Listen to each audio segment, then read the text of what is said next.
आप सभी बाबा जी के बारे में जानते हैं। बाबा जी ने योगा को विश्व भर में प्रचारित कर दिया कि इसी साल हमारे प्रधानमंत्री ने सारी दुनिया को कन्विंस कर दिया कि एक योगा डे भी होना चाहिए और विश्व योगा डे बनाया गया।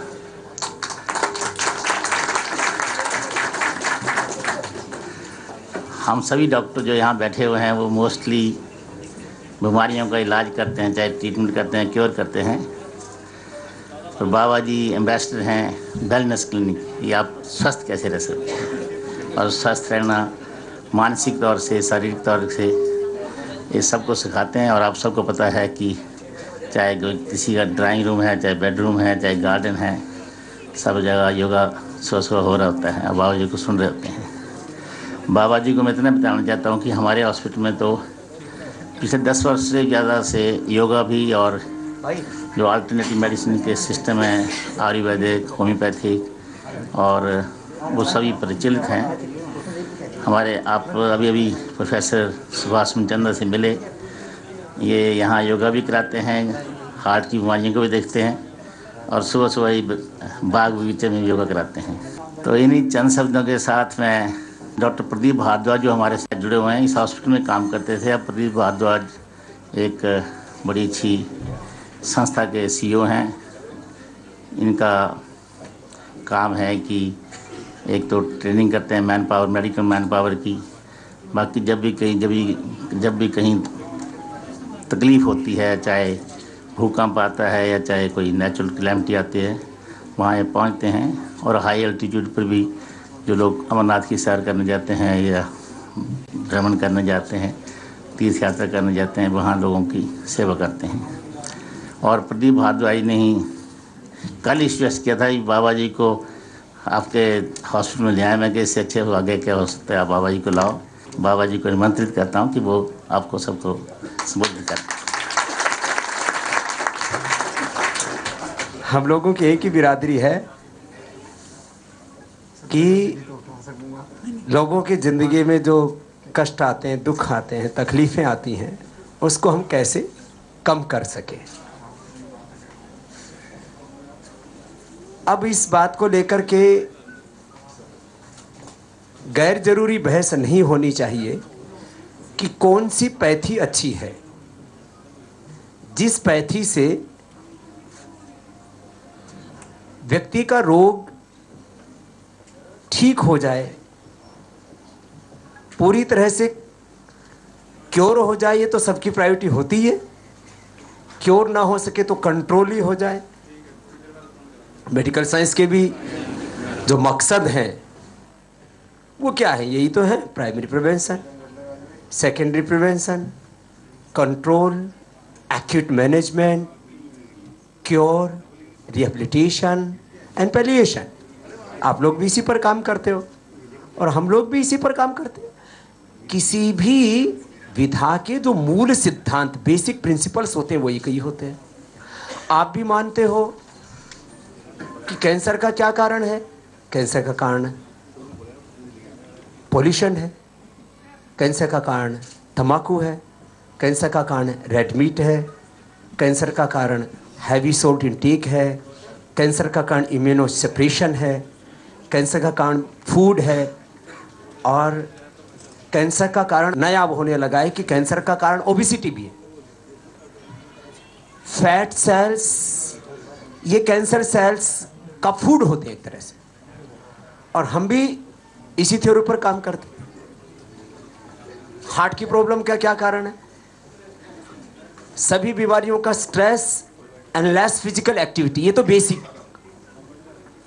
फिर इसके बाद में अब कोलेस्ट्रॉल बढ़ गया, उसको जेनेटिक रीजन से वो है, किसी भी कारण से कोई बीमारी है, हम करते क्या हैं? मैं अपने योग के ऊपर आता हूँ सबसे पहले, फिर कुछ आयुर्वेद के बारे में बात करूँगा।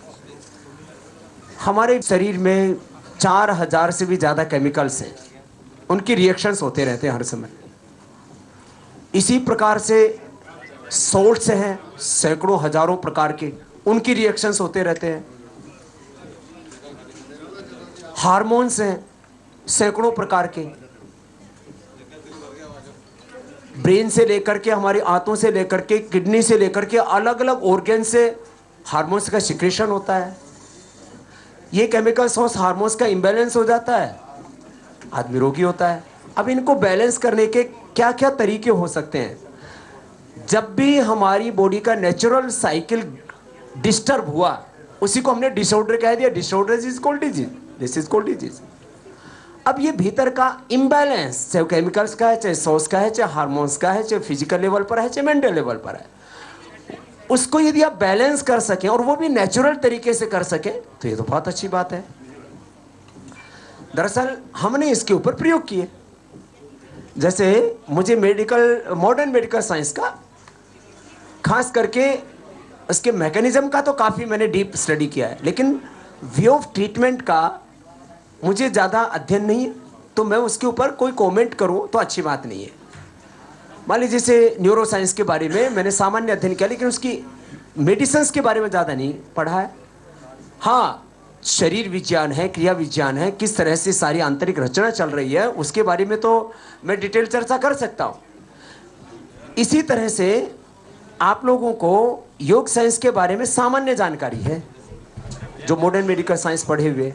आप लोगों को आयुर्वेद के बारे में सामान्य जानकारी है। जैसे मैं आपको 8-10 तरह की कुछ बातें बताऊं तो उससे आपको जानकारी बढ़ सकती है और उससे आपको भी लाभ हो सकता है। कभी आपको ज़रूरत पड़े तो किसी पेशेंट को भी आप लाभ दे सकते हो। तो ज्ञान को हमें किसी भी हद में नहीं बांधना चाहिए। नॉलेज किसी भी पैथी का नहीं होता है। ज्ञान के द्वार सबके लिए सूर्य के प्रकाश की तरह खुले हुए होने चाहिए। आप लोग कितना मान सकते हो कि एक आदमी का 7 दिन में मैक्सिमम कितना वजन कम हो सकता है?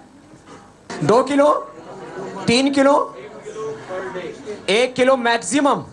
तो मैक्सिमम देखो, मैं आपको बताता हूं। मैंने करीब 500 लोगों पर यह प्रयोग किया। 500 लोगों को हमने उसमें रेसिडेंशियल अपने कैंपस में रखा। हमारे वहाँ की जो साइंटिस्ट है वो कहती है 15 दिन में 1.5 किलो वजन कम हो सकता है। तो मैंने कहा चलो तुम्हारा भी भ्रम दूर करते हैं। हमने रिस्ट्रिक्टेड डाइट पर रखा।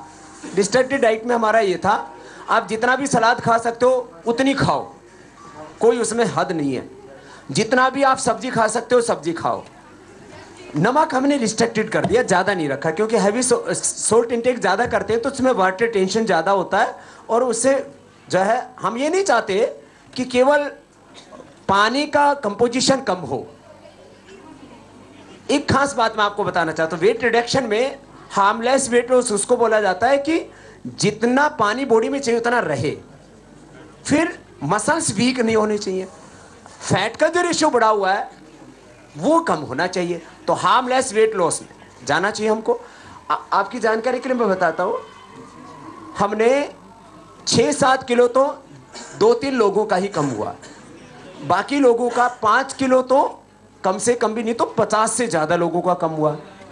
4 किलो के अंतर्गत तो 100 से ज़्यादा लोग आ गए और 3 किलो में करीब करीब सभी आ गए।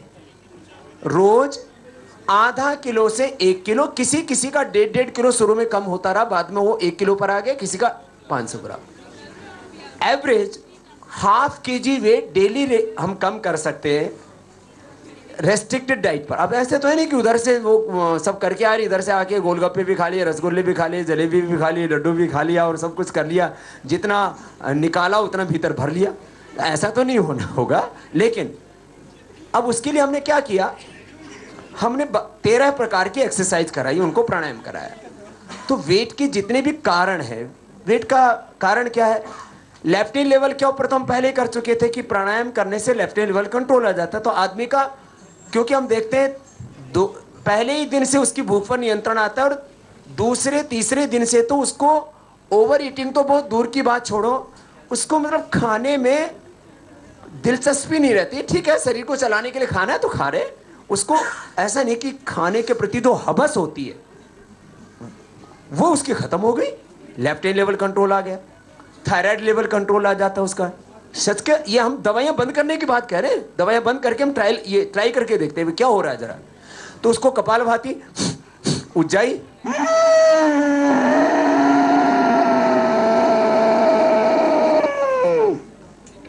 ऐसे उसको करीब 7 बार करवा देते हैं, फिर ये गले की एक्सरसाइज करा देते हैं। ये तो सभी कर सकते हैं ना, कितना ही मोटा आदमी से 1.5-2 क्विंटल को भाई इतना तो कर ही सकता है ना। ये मैं इसलिए बोल रहा हूं, हमारे कुछ डॉक्टर मित्र भी हल्के हो जाएंगे तो हमें बड़ी खुशी होगी। राणा जी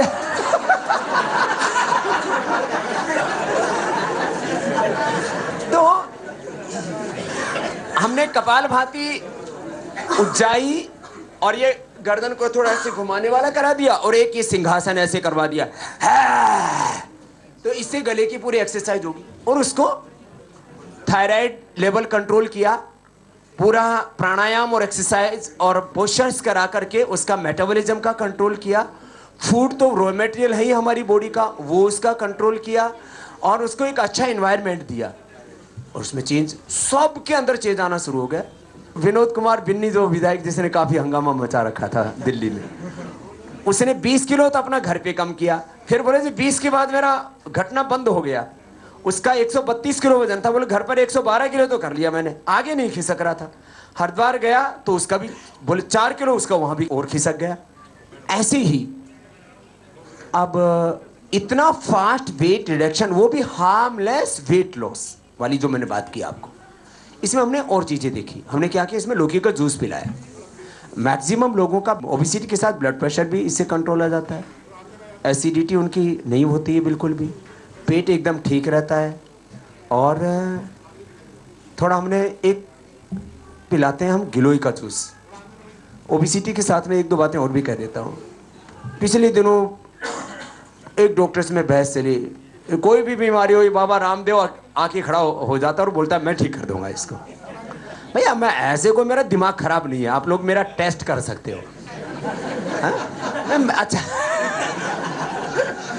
मैं ऐसे, कोई मुझे पागल कुत्ते ने काट रखा कि भाई मैं कुछ भी बीमारी हो जाए मैं कहूँ आकर के कि वह ठीक हो जाता है। हमने सैकड़ों लोगों पर प्रयोग किया, गिलोय पिलाई हमने। गिलोय पिलाने से, गिलोय और एलोवेरा की उसमें मेन भूमिका है, पपीते के पत्तों का और अनार की भूमिका इतनी है कि उसको जो लीवर फंक्शन गड़बड़ होता है, उसको वोमिटिंग आदि होता है, डाइजेशन पर जो उसका दुष्प्रभाव पड़ता है उसका वो कंट्रोल करते हैं। तो 2 मेन चीज है, गिलोय और एलोवेरा। मैं आपको गारंटी देता हूँ इस बात की, आजकल तो वारंटी भी नहीं मिलती है। आप किसी भी पेशेंट का जिसका भी प्लेटलेट डेंगू के कारण से, ऐसे भी बहुत रोगों का कम हो जाता है, किसी का भी प्लेटलेट कम हो रहा हो 100% आपको रिजल्ट मिलेगा। अब इसमें क्या बहस की बात है भाई। हमको जिस बात का पता ना हो, ऐसा थोड़ी है कि वो धरती पर वो चीज ही नहीं है, इसका हमको कैसे पता लगा। हमने ये चीजें आहिस्ता आहिस्ता की। हम पिछले करीब 25 वर्षों से आयुर्वेद की जड़ी बूटियों पर काम कर रहे हैं। हमको पता लग गया, कुछ पेशेंट्स को दिक्कत हुई तो हमने अमृता के बारे में बहुत तरह से रिसर्च किया। एक तो ये हमने इसके ऊपर डोपिंग टेस्ट किया, किसी भी तरह के वायरस हमने डाले अलग अलग प्रकार के, वो तो मुफ्त के मिलते हैं वायरस उसमें तो, और आप मुफ्त, आप उसमें कुछ ज़्यादा खर्चा भी नहीं आता है। तो किसी भी प्रकार के हमने इबोला से लेकर के, स्वाइन फ्लू से लेकर के और अलग अलग प्रकार के जितने भी जो है बैक्टीरिया हैं, जितने भी अलग अलग प्रकार के रोगाणु हैं, कीटाणु हैं, उन सब के डाल के गिलोय से हमने ट्राई किया। 90 से लेकर के 100% और ज़्यादातर में 99 to 100% रिजल्ट आता है गिलोय का, किसी भी तरह। अब गिलोय आप यहीं, अब मैं आया हूँ तो 10 जगह तो मुझे रास्ते में देखने को मिले, 5 जैसे पत्ते होते हैं, पेड़ों पर चढ़ी हुई होती है। अब आप किसी को पिलाइए ना रोगी को, इसमें क्या बात है। और अब इसमें हमको ये बहस में पड़ने की कि ये जो है बाबा रामदेव आ गए, अरे बाबा रामदेव कोई अपने खेत में गिलोय बोता है, कोई हमारे बिजनेस है ये, किसी को यदि फायदा होता है इससे गिलोय से और एलोवेरा से, ये अच्छी चीज़ है। पिछली बार मैंने प्रेस की तो एक प्रेस कॉन्फ्रेंस में एक बेटी खड़ी हो गई, बोले बाबा जी आप तो जो है ना अपनी मेडिसिन को सेल करने के लिए आए, मैं खबरदार। मैंने कहा बहन कोई बात होती है तो लॉजिकली बात करो आप, मैं कहीं गलत हूं तो आप मुझे रोको टोको, अच्छा लगेगा, लेकिन मैं कोई बात कह रहा हूं तो जैसे मैंने प्लेटलेट के बारे में कहा, ये इतना जबरदस्त है, आपके यहाँ पर भी इस तरह के रोगी बहुत आते हैं, आप प्रयोग करके देखो, इसमें और कोई हार्म नहीं है इसमें किसी भी तरह का। ऐसे ही गिलोय के और दूसरे फायदे, ये रिडक्शन में काम करती है, ये डायबिटीज में भी काम करती है, कि अमृता है छोटी सी चीज ये, वैसे इसको संस्कृत में बहुत महिमा दी गई है, लेकिन इतनी सस्ती सी चीज है जैसे हर गली मोहल्ले में खड़ी हुई है दिल्ली के अंदर। पता नहीं भगवान ने क्या पहले से व्यवस्था कर रखी, पता होगा उनको भी कि ऐसे ऐसे ऐसे कर्मकांड होगा यहाँ। डॉक्टर भारती थी, 20 साल पहले की बात है, वो रामकृष्ण हॉस्पिटल हमारी वहीं कनखल में हरिद्वार में, उसको हेपेटाइटिस हो गया और एक्यूट लेवल पर पहुंच गया। माने ये हालत उसको पानी भी पिए तो उल्टी हो। तो एक IAS ऑफिसर थे, उनके नाना जी दिया करते थे, उसको वहाँ पूर्वांचल में टोटला बोलते हैं, उसका रस पिलाया करते थे। तो उस IAS ऑफिसर ने करीब 25 साल पहले श्रद्धेय आचार्य वात्स्यन जी को बताया कि हमारे नाना जी जॉन्डिस के लिए टोटला की छाल पिलाते थे। हमने वो टोटला खोजा तो हमको पता लगा ये शोनाक है, आयुर्वेद में उसको शोनाक कहते हैं। अब आयुर्वेद की किसी भी पुस्तक में शोनाक के बारे में ये नहीं लिखा कि ये हेपेटाइटिस की औषधि है, किसी भी प्रामाणिक ग्रंथ में नहीं लिखा हुआ। चरक में, सुश्रुत में, धन्वंतरी में, अष्टांग हृदय में, अथर्ववेद में, कई जो वेद में मुख्य रूप से अथर्ववेद में दवाइयों का वर्णन आता है, कहीं पर भी किसी वेद में नहीं लिखा, लेकिन ये हमने देखा। अब उसमें भी जो सूखी छाल है उसका कम लाभ होता है, ताजी मिल जाए रस तो ज़्यादा होता है। हमने उस बहन को शोनाक पिलाया, फिर उसके साथ साथ हमने 2 चीज़ें और दी। एक आयुर्वेद में जिसको बोला जाता है पुनर्नवा, आम भाषा में बोला जाता है साठी, उसकी भी ताजी का रस पिलाया। और एक होता है भूमि आंवला, एक तो आंवला होता है, एक भूमि आंवला, इससे छोटा सा क्षुप होता है, करीब 1-1.5 बालिश का, छोटे छोटे आंवले जैसे फल लगते हैं उसमें। ये 3 जड़ी बूटी हमने पिलाई, वो डॉक्टर मरने से बच गई, 100% ठीक हो गई। आज हमारे पास में सैकड़ों पेशेंट्स का रिजल्ट है हेपेटाइटिस का, hepatitis A, hepatitis B, hepatitis C। अब इसमें हमने इससे कोई पैसा तो नहीं कमाया। यदि हम इसका प्रोपेगेंडा करके लोगों को ठगते हो, किसी को हम ये बताते और हम बताते ना हो कि हम क्या दे रहे हैं, जैसे बहुत से बाबा लोग हैं पुड़िया खोल के दे रहे हैं जी, बभूति देते हैं बाबा जी। हम बभूति वाले बाबा नहीं है, हम कोई तंत्र मंत्र यंत्र वाले, कोई शनि केतु राहु चढ़ाने उतारने वाले, कोई ज्योतिष वास्तु का चक्कर चलाने वाले, इसकी उसके ऊपर कोई जो है कोई मूठ छोड़ने वाले, कोई झूठ छोड़ने वाले, ऐसा नहीं है। हम सीधी सीधी बात करते हैं। हमने 3 चीज़ें पिलाई, उसका रिजल्ट है। अब ये प्रोसेस हमने बहुत लोगों से करवाया। किसी को अब ताज़ा मिल जाए तो जल्दी रिजल्ट आ जाता है, सूखे देते हैं तो थोड़ा देर में रिजल्ट आता है, लेकिन हेपेटाइटिस के ऊपर हमने काम किया। अब इसमें क्या गलत बात है? हम ये अब जैसे आप लोगों को भी जिसको नहीं, जिन्होंने इस बारे में नहीं सुना होगा, उनके लिए नई चीज़ है ये, लेकिन हमने इसका एक्सपीरियंस किया। हमारे पास में पतंजलि योगपीठ तो एक बड़ा सेंटर है, ऐसे पूरे देश भर में 5000 हमारे केंद्र हैं, उसमें करीब 1000 से ज़्यादा हमारे आयुर्वेदिक डॉक्टर्स हैं, उनमें हर रोज हमारे लाखों पेशेंट आते हैं, कभी हजारों पेशेंट आते हैं, हजारों लाखों पेशेंट, साल भर में करोड़ों पेशेंट हमारे पास में विजिट करते हैं। उनकी सब, पहले तो हम डेटा एंट्री रजिस्टर में ही करते थे, अभी हमने एक सॉफ्टवेयर बना लिया है। पतंजलि योगपीठ अब आयुर्वेद के क्षेत्र में साइंटिफिक डेटा मेंटेन करने वाला वर्ल्ड का पहला इंस्टीट्यूट होगा, जो इसको पूरी की पूरी तरह से आपको आगे किसी भी पेशेंट का डेटा चाहिए आपको हम उपलब्ध करवा देंगे। वो इतना तो हमने कर दिया। अभी हम एक चीज़ में थोड़ा सा पीछे थे, हम ह्यूमन ट्रायल तो कर रहे थे, हम ये एनिमल ट्रायल और वो सब चीज़ नहीं कर रहे थे। हमने कहा इतने आदमियों को हमने ठीक कर दिया, अब इन जानवरों को भी ठीक कर देते, इनका क्या है। तो अभी वो भी हम बना रहे हैं। अभी पूरा जो क्लिनिकल कंट्रोल ट्रायल में जो सारे जो है पूरा जो प्रोसेस है वो भी हम पूरा कर देंगे, हम ये भी कर रहे हैं।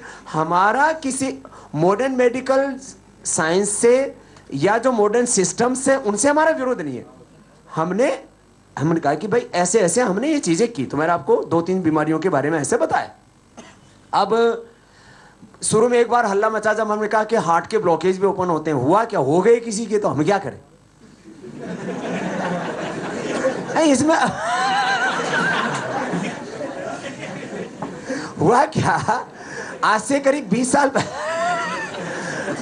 साल पहले की बात है। एक रमेश शर्मा एडवोकेट मेरे पास आया, बोले बाबा जी मेरे को हार्ट की प्रॉब्लम है, क्या करूं। उसने इंदौर में जाकर के, वो डॉक्टर का नाम भी आता भी तो मैं भूल गया, जाकर के उसने अपने एंजियोग्राफी करवाया, तो उसको 80%, एक में 100% ऐसे ब्लॉकेज बताए। बोले बाबा जी मैं क्या करूं। मैंने कहा भाई ऐसा कर, महीने भर तो शायद मरेगा नहीं, तू ये प्राणायाम कर, मेरा उस समय नीमच में कैंप लग रहा था मध्य प्रदेश में, तो और ये लौकी का जूस पी और लौकी की सब्जी खा। उसने सोचा कहीं ऊक चूक ना हो जाए, तो क्या किया उसने, सब चीजें बंद कर दी। सुबह शाम लौकी, सुबह दोपहर शाम लौकी की सब्जी, लौकी का जूस दे दनादन। 20 दिन तक चालू रखा उसने सिस्टम। और 20 दिन बाद दोबारा से उसी हॉस्पिटल में उसी डॉक्टर के पास जाकर के जब उसने अपनी एंजियोग्राफी करवाई, पूरी उसकी मेरे पास फाइल रखी हुई है और वो खुद भी एडवोकेट है, उसने जब दोबारा रिपोर्ट कराई तो उसकी कोलेट्रा आर्टरी भी तैयार हो गई और जो बंद थी वो ओपन हो गई। अब क्या करें, अब हो गई।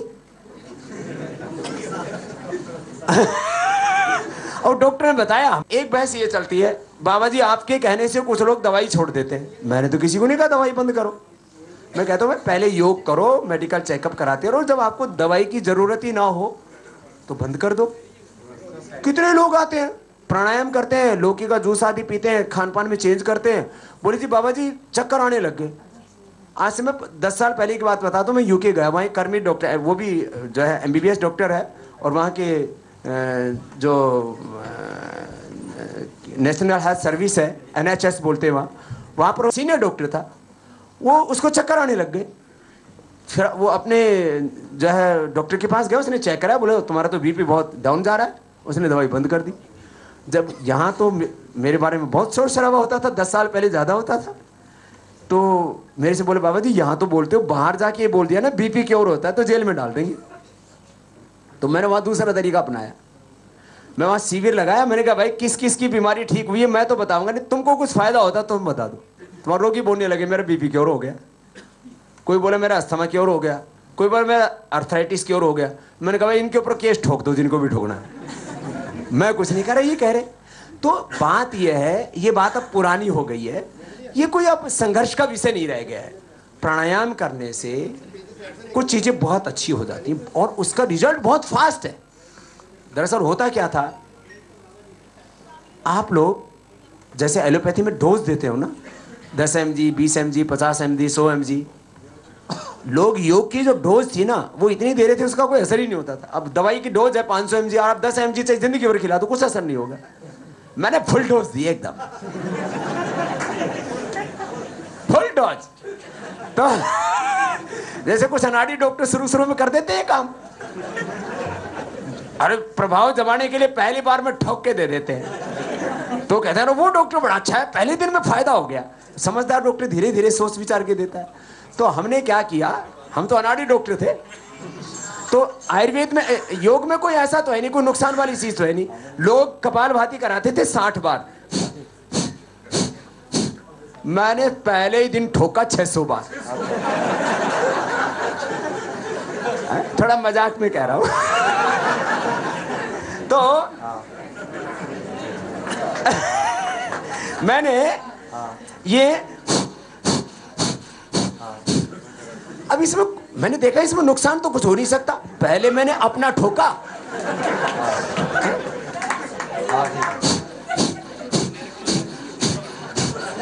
डॉक्टर साहब आप भी करके दिखाइए। ये करते हैं सुबह 10 मिनट करते हैं, लेकिन ये इधर से ठोकने के बाद इधर से भी ठोकते हैं।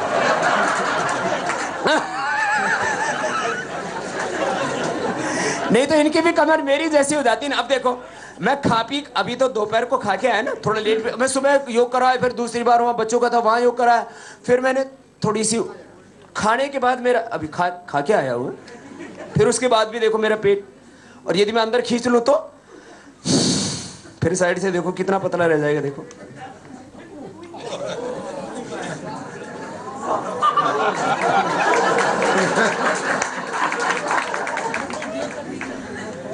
और आपका देखे इतना मोटा है। तो अच्छा देखो आजकल तो लोग हंसते ही नहीं है, और कुछ हो या ना हो इस हॉस्पिटल में, आज आप लोगों का स्ट्रेस लेवल में जरूर कम करके दो। आजकल लोगों के लाफ्टर शो में भी स्ट्रेस, हंसी नहीं आती, लोगों को हंसी गायब होगी। तो मैंने क्या किया योग में, अब सीरियस बात करता हूं, हाँ एकदम, क्या किया, पहले लोग योग कराते थे, कितनी बार कराते थे, 5 बार श्वास लो। चल ठीक है। इतनी देर में तो तवा गर्म हुआ, आगे रोटी कैसे सिकेगी? तो मैंने क्या किया, 5 बार नहीं, मैंने कहा 5 मिनट करो। 5 मिनट करवाया मैंने, उससे लोगों के फेफड़े खुल गए। अब फेफड़े खुल गए तो लोगों के जिनको ब्रोंकाइटिस की प्रॉब्लम थी, एलर्जिक राइनाइटिस की प्रॉब्लम थी, और यहाँ तक कि लंग फाइब्रोसिस, अमेरिका के 2 अपने इंडियन ही डॉक्टर हैं, वो लंग फाइब्रोसिस होने पर लंग चेंज करते हैं। वो मेरे पास आए, 2 डॉक्टर सीनियर, ह्यूस्टन में था। बोले बाबा जी हमारे 2 पेशेंट जिनको हमने लंग ट्रांसप्लांट के लिए एडवाइस कर दिया था, वो दोनों अच्छे हो गए। और हमने उनसे पूछा तुम क्या करते हो? बोलो हम वो बाबा जी जो प्राणायाम कराते हैं वो करते हैं, इसलिए हम आपसे मिलने आए। तो मैं जब ज़्यादा कोई किसको प्रॉब्लम हो जाती है, बोलो 10 मिनट करो भस्त्रिका, ये करा देता हूँ, फिर आधा घंटा से 1 घंटा। तो कहीं पर भी बॉडी में गांठ है वो डिजोल्व हो जाती है, कहीं पर भी, हाथों में, पैरों में, लाइपोमा की हो, लंग फाइब्रोसिस की, किसी भी तरह की गांठ हो, बेनाइन हो, मैलिग्नेंट हो, कैसी भी गांठ हो, एकदम साफ। ऐसे हमने आधा घंटा करवा दिया। तो क्या हुआ, हमारे गुरुजी ने हमको बताया था कि आधा घंटा करोगे तो कुंडलिनी जागृत हो जाएगी। तो हमको भी बड़ा कौतूहल था इस बारे में। जैसे एक होता है ना, इसे क्या होता है, जिज्ञासा, क्या बोलते हैं अंग्रेजी में, क्यूरियोसिटी, जो भी है वो हमने कहा कि भाई तुम करके देखो। तो जो भी आया हमने उसको बोला, मैंने कहा चलो तुम कपालभाति करो, कुंडलिनी जागृत हो जाएगी। बस कुंडलिनी तो पता नहीं किसी की हुई है ना हुई। जो मोटे मोटे लोग थे उनका वेट कम हो गया, जिनको शुगर था, ब्लड प्रेशर था, थायराइड, आर्थराइटिस, ये वो टेढ़े मेढ़े ऐसे ऐसे उंगलियां थी, ऐसे सीधे होने लगे। अरे मैंने कहा भाई कुंडलिनी जागरण तो बाद में देखेंगे, पहले इसी का करो काम।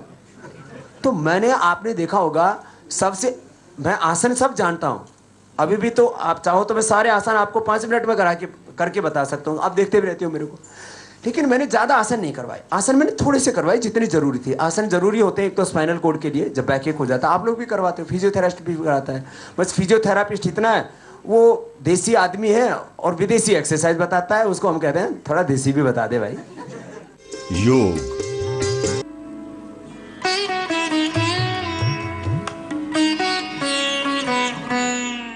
फिजियोथेरापिस्ट को ये तो बता दिया जाता है अंगुली की एक्सरसाइज कैसे होगी, इसकी कैसे होगी, कोहनी की कैसे होगी, गर्दन की कैसे होगी, कमर की, घुटने की कैसे होगी। फिजियोथेरापिस्ट से पूछो किडनी की एक्सरसाइज बताओ, तो बोले तो आउट ऑफ सिलेबस है। मुझे पता ही नहीं कि वो अंगुली तो हिला लेता, किडनी कैसे हिलाए, किडनी बाबा हिलाता है। हाँ, ज्यादा हिलानी हो तो ऐसे हिला लेता है।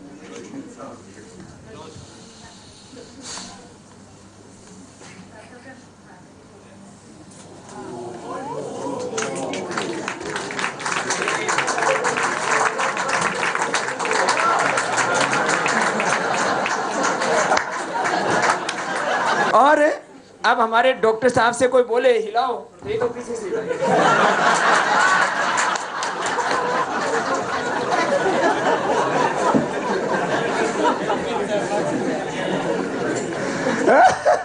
अगली बार ये मोटा नहीं मिले।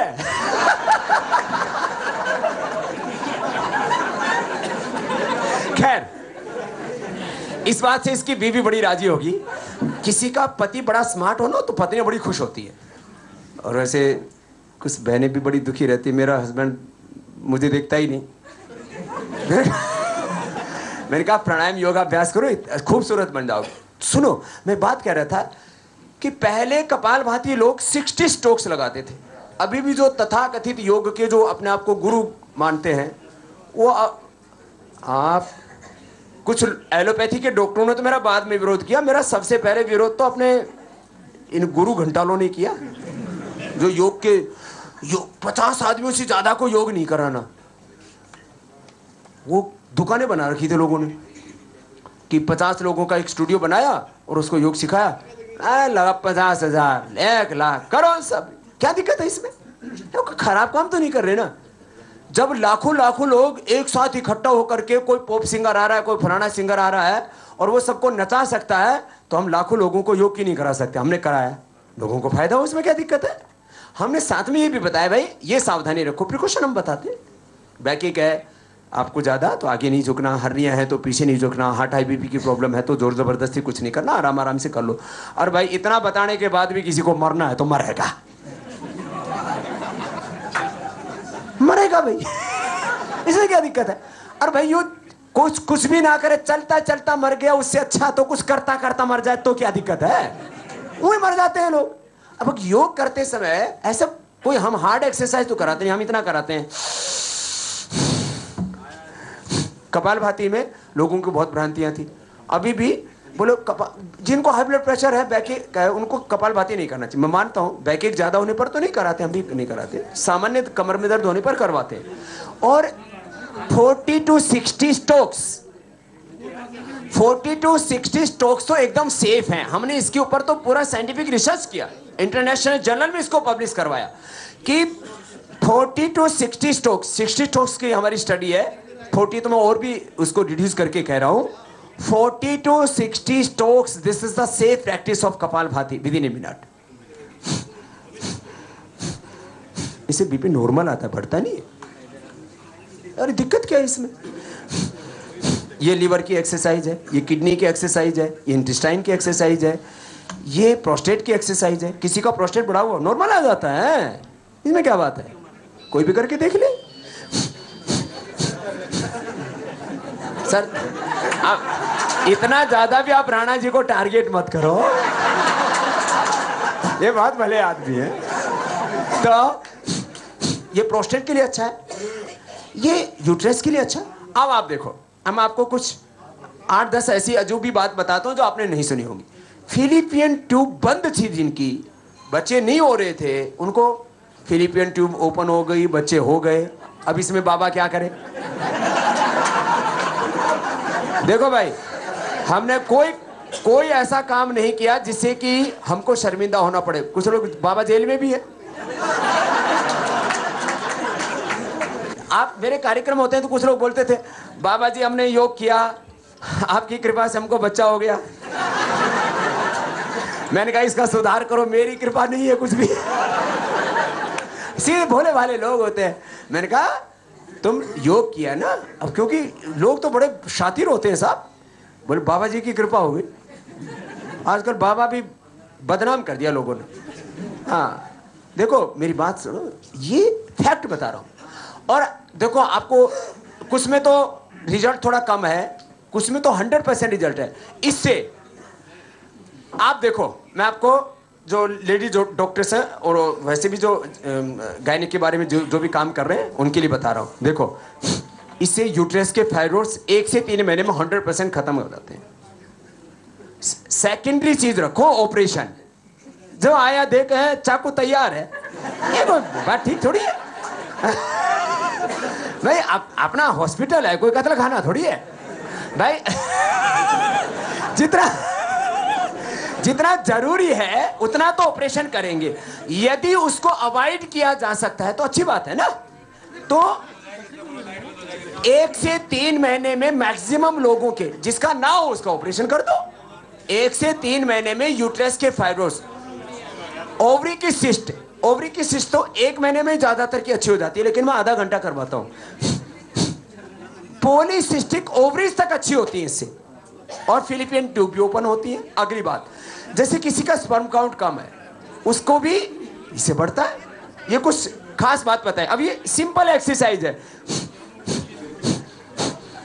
लोग 50-60 बार कराते थे, मैंने इसको 5 मिनट का एक राउंड, ऐसे 3 राउंड तो सामान्य रोगियों को कराए, असाध्य रोगों में मैंने इसको 15-15 मिनट कराना शुरू करवाया, आधा घंटा। और कैंसर जैसे रोगों में, मेरे पास ब्लड कैंसर, ब्रेस्ट कैंसर, ऐसे ब्रेन ट्यूमर, मेरे पास रिपोर्ट है सारी, आपको मैं दिखा सकता हूं। विज्ञान की कसौटी पर योग हमने सब रखा। ब्रेन ट्यूमर तक लोगों के डिजीज लोग, ये थे आश्चर्यजनक चीजें। लंग फाइब्रोसिस में, रोमेटॉइड अर्थराइटिस में, आरए फैक्टर 500-600 आरए फैक्टर हो गया था लोगों का। अब वो जो है 20 से नीचे होना चाहिए, आ गया नीचे। अब आ गया तो मैं क्या करूं इसमें? सीधी सी बात है भाई, आ गया। मुझे इस चीज, ये कहीं किताबों में नहीं लिखा है कि ये प्राणायाम करने से ये चीज ऐसे ठीक होती है। ये तो हमने प्रैक्टिकल जो एक्सपीरियंस किया उसके आधार पर हमने ये सब चीजों को, जो आपके सामने मैंने बातें रखी उतनी बात बताई। ऐसी बहुत सी चीजें हैं, थायराइड के ऊपर हमने फिर काम किया, ऐसे डिफरेंट चीजों के ऊपर ऐसे हम एक्सपीरियंस करते गए, हमें रिजल्ट मिलते गए। जो हमें रिजल्ट मिलते गए उसके ऊपर हमने कुछ चीजों का साइंटिफिक डॉक्यूमेंटेशन किया। हाँ, स्ट्रेस के ऊपर हमने पहली बार एक क्लिनिकल कंट्रोल ट्रायल किया। बाकी चीजों के ऊपर तो हमने ऐसा किया, जैसे हम कोलेस्ट्रॉल चेक करवा लेते थे। कोलेस्ट्रॉल तो मैं ऑन द स्पॉट, जैसे मैंने लखनऊ में कैंप रखा, मैंने कहा भाई कोलेस्ट्रॉल इसका अभी चेक करो। तो आजकल वो किट आती है, थोड़ा उसमें थोड़ा बहुत वेरिएशन आ सकता है। एक सेशन के अंदर ही कोलेस्ट्रॉल कम। एक बार तो ऐसा हुआ, एक अशोक नाम का आदमी, जब मैं ये क्लिनिकल कंट्रोल ट्रायल कर रहा था इसके ऊपर, प्रोलैक्टिन कार्टिसोल एसीटीएच के ऊपर, तो हमने कहा भाई ये स्ट्रेस होता क्या? बोले जी ये बढ़ जाते हैं प्रोलैक्टिन कार्टिसोल एसीटीएच। मैंने कहा भाई प्राणायाम से घट जाएंगे। हमने करवाया और नॉर्मल डाइट, वो एक ही डाइट पर रखा, एक एनवायरनमेंट में रखा, लोगों को एक को प्राणायाम कराया, एक तरफ बैठा दिया। उन लोगों को मैंने कहा तुम बिल्कुल प्राणायाम नहीं करोगे। बोले जी ऐसे कराना पड़ेगा, एक प्राणायाम करे एक ना करे, एक ही एनवायरनमेंट में रहे, एक ही जैसा खाना खाएं, एक का घटे एक का नहीं घटे, तब हम मानेंगे कि प्राणायाम से घटा। हमने एक ही जैसा खाना खिलाया, एक को प्राणायाम कहा कि तुम बिल्कुल नहीं करोगे, तुम खाली देखोगे, एक को रखा कि तुम करोगे।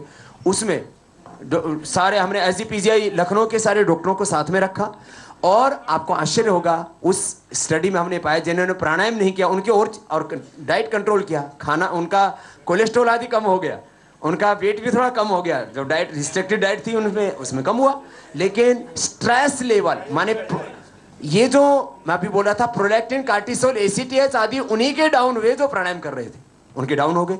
और डाउन इतने हो गए माने जो नॉर्मल उनका जो रेंज है उससे भी नीचे, एकदम जिसको कहते हैं एक्सीलेंट रिजल्ट, और बीटा एंडोर्फिन इनकैफिन आदि बढ़ गए। अब ये चीजें हुई हैं, तो ये ऐसी ऐसी चीजें हमने जब देखी है उसके बाद जो है हम कहते हैं कि भाई आप योग करो। और इसमें यदि आप मेडिसिन को अवॉइड कर सकते हो, ऑपरेशंस को अवॉइड कर सकते हो, वैसे हिंदुस्तान में इतने लोग हैं, इतने ज़्यादा जो है रोगी हैं, यदि लोग कितना ही योग कर लें तब भी आप लोगों का रॉ मटेरियल कम होने वाला नहीं है। ये सच्ची बात है।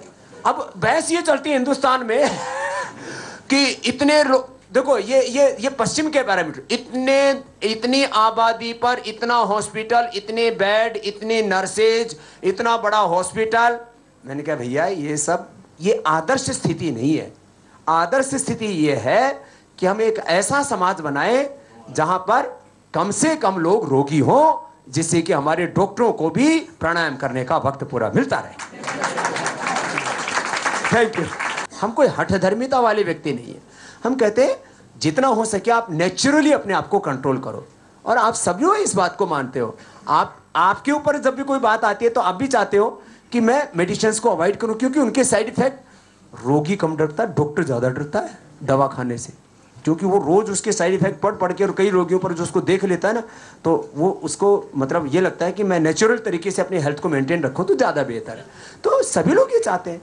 तो हम तो एक तरह से जो हमें कुदरत ने दिया, कुछ गुरुओं से सीखा, कुछ एक्सपीरियंस से सीखा, उसके आधार पर हम ये योग का, आयुर्वेद का ये कार्य आगे बढ़ा रहे हैं।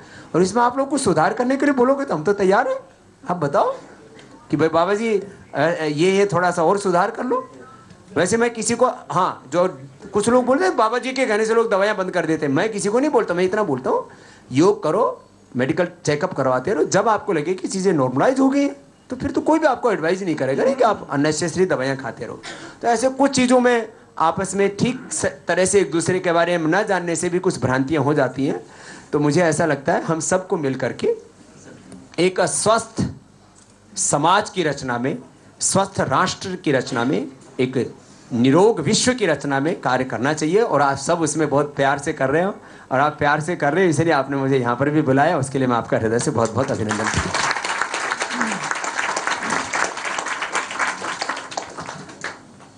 धन्यवाद बाबा जी। अगर अभी आपके किसी के कुछ क्वेश्चंस हैं तो एक एक करके आप पूछ सकते हैं। सर, स्वामी धीरेन्द्र ब्रह्मचारी के साथ 35 साल पहले जंगल भ्रमण किया है जी।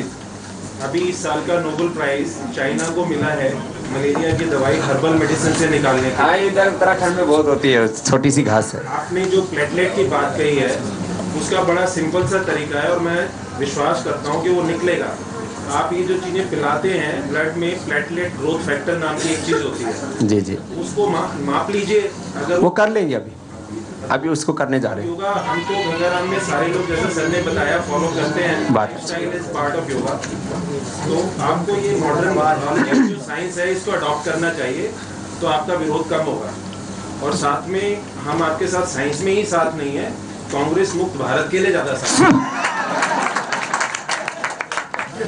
हम लोग जितने भी मॉडर्न मेडिकल साइंस में टेस्टिंग के तरीके हैं, जो भी बीमारियों के मापने के लिए सारी चीज़ों को हमने लैब भी अपनी बनाई है, तो वो भी एक उत्तर भारत की एक बहुत अच्छी लैब हमने इस्टेब्लिश की है।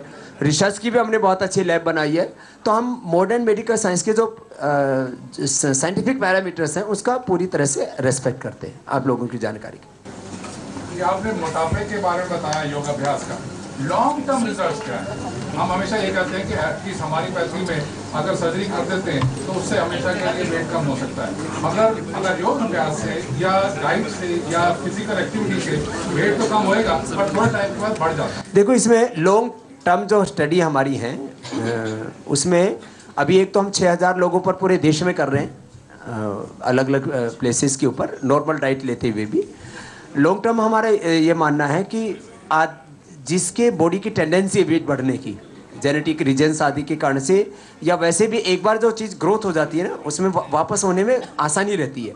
तो ऐसे लोग यदि थोड़ा रिस्ट्रिक्टेड डाइट रखें और योग को फॉलो करते रहे मात्र 1 घंटा भी, तो फिर वापस वेट गेन नहीं करते।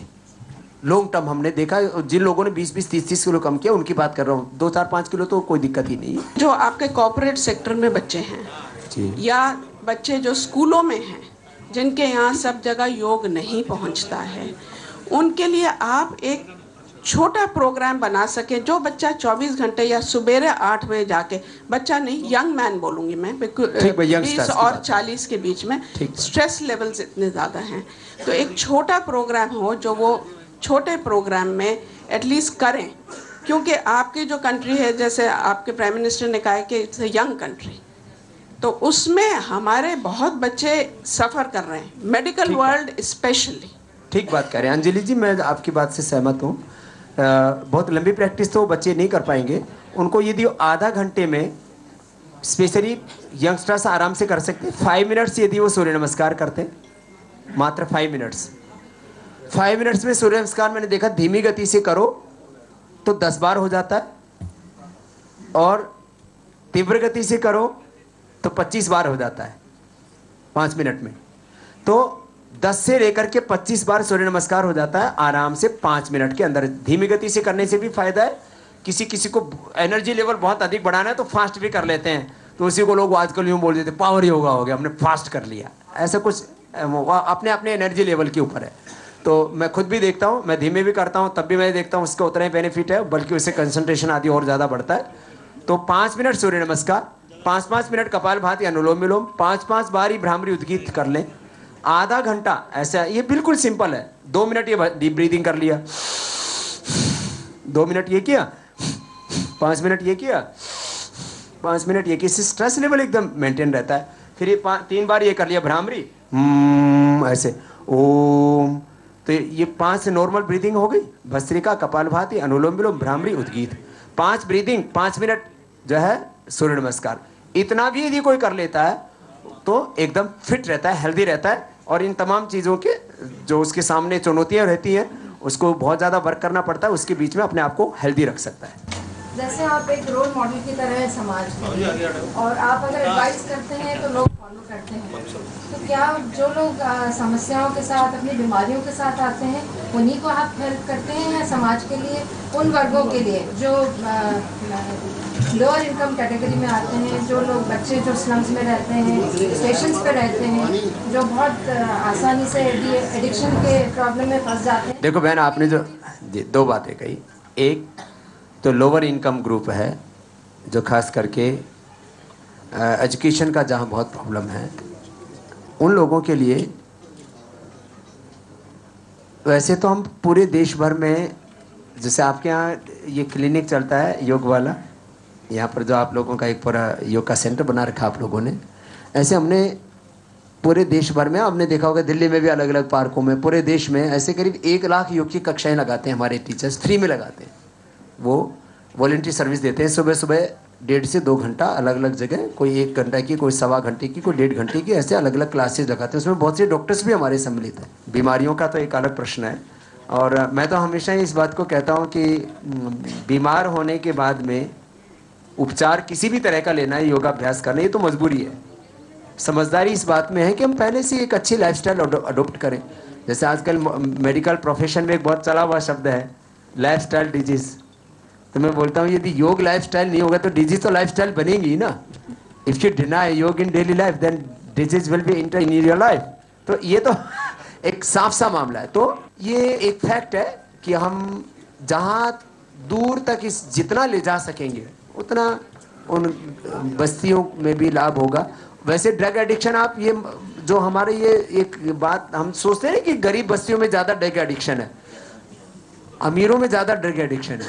अमीरों के बच्चे जिनके पता है बाप की कमाई हुई दौलत है, घर में पड़ा हुआ, अमीर लोगों में ज़्यादा ड्रग एडिक्शन है।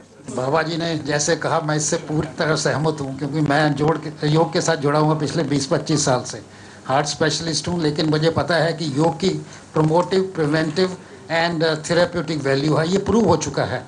डॉक्टर एक्सेप्ट इसलिए नहीं करते थे, एक तो खुद नहीं करते हैं, जैसे रमेश ने कहा यहाँ योगा क्लिनिक यूज़ नहीं करते। दूसरा वो एविडेंस पढ़ते नहीं। आजकल एविडेंस बेस्ड योगा है। इन्होंने बताया शर्ले Tellis, she is one of the top most scientist of India. She has edited A journal of British medical journal जिसमें एविडेंस बेस्ड कॉम्प्लीमेंट्री, बहरहाल किसी ने पढ़ा नहीं। हमारी जो स्टैंडर्ड टेक्स्ट बुक्स हैं, जैसे हर्स्ट की किताब है, जैसे मेडिसिन की किताबें, सब के अंदर योग के अंदर चैप्टर है complementary medicine, but we don't read it, we do not use it. लेकिन मैं बताना चाहूँगा every specialist can use it. For example orthopaedics, जैसे उन्होंने कहा, gynaecologist, whether it's gastroenterologist, cardiology में उसका बहुत बड़ा रोल है। हमने खुद दिखाया है, जैसे इन्होंने कहा हज़ारों मरीज़ जिनका बाईपास और एंजियोप्लास्टी बच चुका है, और इसके साथ हाइपरटेंशन, डायबिटीज़, मोटापा, जैसे उन्होंने कहा एक बहुत बड़ी स्टडी हुई है मोटापा के बारे में कि जितने हमारे इन्फ्लेमेटरी मार्कर्स हैं दे कैन रिड्यूस।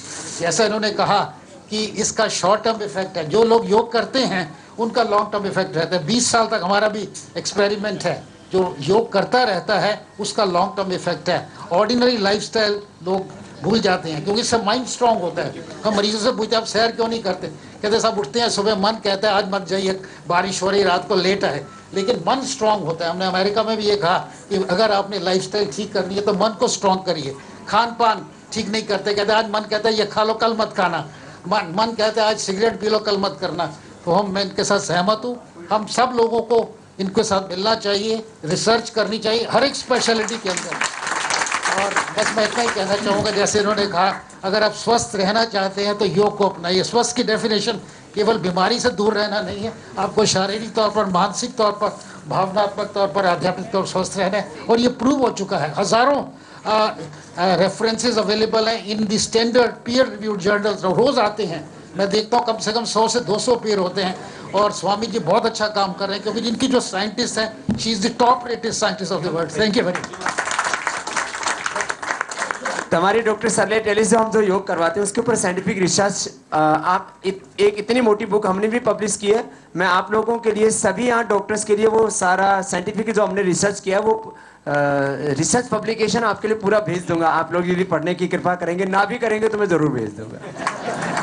तो एक तो ये बात हुई। वैसे आपको वैसे बताता हूँ, हमने जो रिसर्च किए वो तो किए ही किए हैं। पूरे वर्ल्ड में करीब 150 से ज़्यादा बड़े रिसर्च पेपर इंटरनेशनल जर्नल्स में रिसर्च बेस्ड जो योग पर पेपर्स हैं वो पब्लिश हुए। तो योग जो है अब कोई ऐसी कोई अजूबी चीज़ नहीं रह गई है, और उसके ऊपर हमको जो है हम फेथ ना भी करें तो उस बारे में थोड़ा बहुत हमारा नॉलेज यदि अपग्रेड रहेगा तो हम कोई यदि उस बारे में बात करता है तो हम उसको वैसे अच्छे से उस चीज़ को समझ सकते हैं। आप लोगों की जानकारी के लिए 9 वर्ष की उम्र से मैं योगाभ्यास करता हूँ। जैसे डॉक्टर साहब ने कहा कि माइंड इतना स्ट्रोंग हो जाता है, मैंने एक दिन भी लाइफ में, आपने तो मेरी जिंदगी में देखा है, सामाजिक तौर पर, राजनीतिक तौर पर खूब ऊंचा नीचा, एक दिन भी मैंने योग नहीं छोड़ा, एक दिन भी। एक तो ये डेडिकेशन आ जाता है, और दूसरी बात ये है योग करने से ना, ये तो मैंने जो आपको बात बताई ये तो एक इनिशियल बेनिफिट है। योग करने से ना व्यक्ति का आत्मबल और मनोबल इतना बढ़ जाता है कि बड़े से बड़े पहाड़ों को और तूफानों को भी चुनौतियां देने में समर्थ हो जाता है। ये उसका दूसरा पक्ष है जिसके बारे में कम चर्चा होती है। देखो मैं आपके सामने खड़ा हूं अभी, मैं एक अनपढ़ माँ बाप के घर में पैदा हुआ हूँ। जिस गांव में मैं पैदा हुआ आज भी वहां के बच्चों को पढ़ने के लिए अच्छा स्कूल नहीं है। प्राइमरी स्कूल हम लोग शीशम के पेड़ के नीचे बैठ करके पढ़े हैं। उसके बाद गुरुकुल में आए, वहाँ दूसरी मैंने स्टडी की। फिर वेद शास्त्र के बाद मैंने मॉडर्न मेडिकल सिस्टम, तमाम तरह की चीज़ों को खूब स्टडी किया है एकदम पूरी गंभीरता के साथ में। लेकिन गांव से आया और एक मन में सपना था कि कुछ बड़ा करना है। स्वदेशी की बात लोग दबी जुबान से करते थे। आज हमने स्वदेशी को इतने ऊंचे मुकाम पर पहुंचा दिया, अगले साल तक 2-4 कंपनियों को छोड़ करके सबको पिछाड़ देंगे हम। क्यों? एक हौसला है, एक आत्मविश्वास है कि हमें काम करना है। और किसके लिए करना है? समाज के लिए करना है, अपने लोगों से। आज भी हम लोग जमीन पर सोते और कोई बैंक बैलेंस नहीं, कोई पर्सनल वेल्थ नहीं। जैसे आपका ये जो हॉस्पिटल है ये भी एक चैरिटेबल सोसाइटी है। ऐसे ही हम लोगों ने सारा अपना जो अब आगे जो काम, हमने एक बहुत बड़ी योजना बनाई कि पूरे हिंदुस्तान के एक जिले में एक एजुकेशन सेंटर बनाना और वर्ल्ड का सबसे बड़ा रिसर्च सेंटर बनाना। मैंने कहा हम तो साइंटिफिक अप्रोच में विश्वास रखते हैं। आपने कभी भी एक बार भी कोई ऐसा नहीं देखा होगा कि मैंने कभी कोई नॉन साइंटिफिक बात की हो, कोई ऐसे बरगलाने वाली बात, तंत्र मंत्र यंत्र ढोंग पाखंड इसका उसका, कुछ नहीं। तो इस बारे में हम और भी काम करेंगे। वैसे हमारे जैसे कुछ पागल हमको और मिल जाए तो हमें बहुत खुशी होगी। बाबा जी, मैं आपसे अनुरोध करना चाहती थी कि आप तो अभी प्रेजेंट गवर्नमेंट से इतना जुड़े हुए हैं, हम जब सड़कों पे छोटे बच्चों को भीख मांगते हुए देखते हैं जो नंगे भूखे घूमते रहते हैं, क्या हम इतनी बड़ी बातें करने के बाद क्या हम ये नहीं कर सकते कि उन बच्चों को एक फ्री एजुकेशन और उसके साथ योग की शिक्षा भी दें ताकि वो इंडिपेंडेंट बन सकें और अपने पैरों पे खड़े होकर अपने लिए कुछ कर सकें। हम देख रहे हैं आप भी एक गरीब परिवार से हैं, क्या हमारे गरीब बच्चे कुछ नहीं कर सकते? क्या हमारी प्रेजेंट गवर्नमेंट उनके लिए कुछ नहीं करना चाहती है? इस दिशा में जो मुझसे बन पाएगा वो तो मैं करूंगा ही, और मोदी जी से भी मुझसे जो बन पाएगा वो तो मैं करूंगा ही। पर आपके तो इतने सेंटर है, क्या वहाँ पे उन लोगों को एब्जॉर्ब नहीं किया जा सकता धीरे धीरे ग्रेजुअली? देखो जो एजुकेशन सेंटर वो तो हम और बढ़ाने वाले हैं। जो जहाँ तक आप बात कर रहे हो, हमने करीब 1 लाख लोगों को, उसमें से ज्यादातर समर्थ लोग तो बहुत थोड़े से जो हमारे साथ जुड़े, समर्थ लोग तो आजकल जुड़ रहे हैं थोड़े।